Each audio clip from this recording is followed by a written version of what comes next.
Pendant ce temps, l'alphabet Nko, quant à lui, poursuit son petit bonhomme de chemin. Il vient d'être célébré à Kankan. Inventé par le Guinéen Solomon Kanté, l'alphabet Nko est une méthode de transcription des langues africaines et même occidentales aujourd'hui.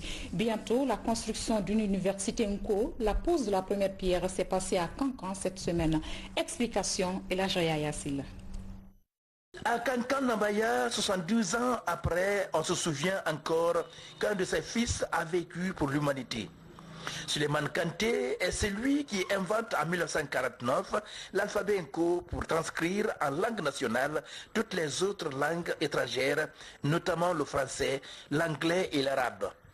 70 ans après, la vulgarisation de cet alphabet Nko se poursuit en Guinée et ailleurs dans le monde.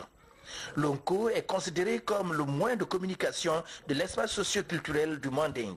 Il a besoin d'un certain nombre d'instruments juridiques pour s'épanouir, d'où la tenue de cette assemblée générale.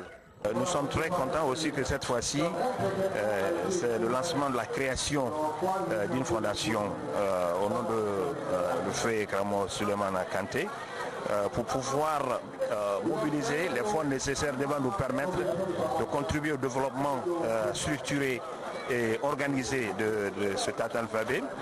Et comme vous n'êtes pas sans savoir qu'avec une fondation, nous pouvons prendre en charge ce qui concerne l'impression des livres, les enseignants de cette langue et tous ceux qui sont autour de nous. Dans cette salle, les participants venus du Mali, Bamako, de la Côte d'Ivoire, du Burkina Faso, de la Sierra Leone et du Libéria ont échangé sur les contributions à apporter pour le développement de l'alphabet Nko.